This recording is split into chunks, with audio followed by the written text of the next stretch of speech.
Dans l'évangile de Jésus-Christ selon saint Jean. En ce temps-là, après avoir passé 2 jours chez les Samaritains, Jésus partit de là pour la Galilée. Lui-même avait témoigné qu'un prophète n'est pas considéré dans son propre pays. Il arriva donc en Galilée. Les Galiléens lui firent bon accueil, car ils avaient vu tout ce qu'il avait fait à Jérusalem pendant la fête de la Pâque, puisqu'ils étaient allés eux aussi à cette fête. Ainsi donc, Jésus revint à Cana de Galilée, où il avait changé l'eau en vin. Or, il y avait un fonctionnaire royal dont le fils était malade à Capharnaüm.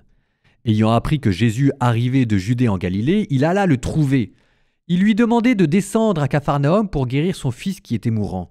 Jésus lui dit : « Si vous ne voyez pas des signes et des prodiges, vous ne croirez donc pas ?»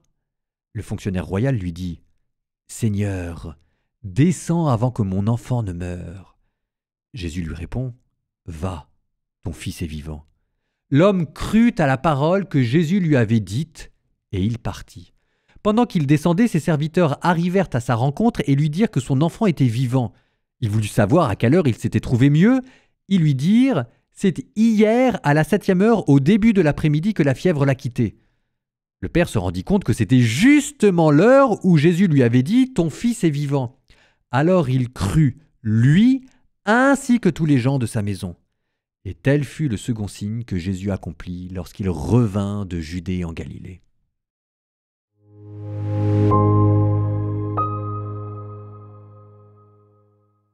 Pour une fois, ce n'est pas moi qui vais faire le commentaire, je laisse la parole à Origène. Je me suis dit que ça vous changerait, et puis ça vous montrera comment les pères de l'Église pouvaient commenter ces textes. Dans le sens mystique, ce double voyage de Jésus en Galilée, parce qu'il y avait d'abord eu les noces de Cana, puis ensuite maintenant la guérison. Dans le sens mystique, ce double voyage de Jésus en Galilée figure le double avènement du Sauveur dans le monde.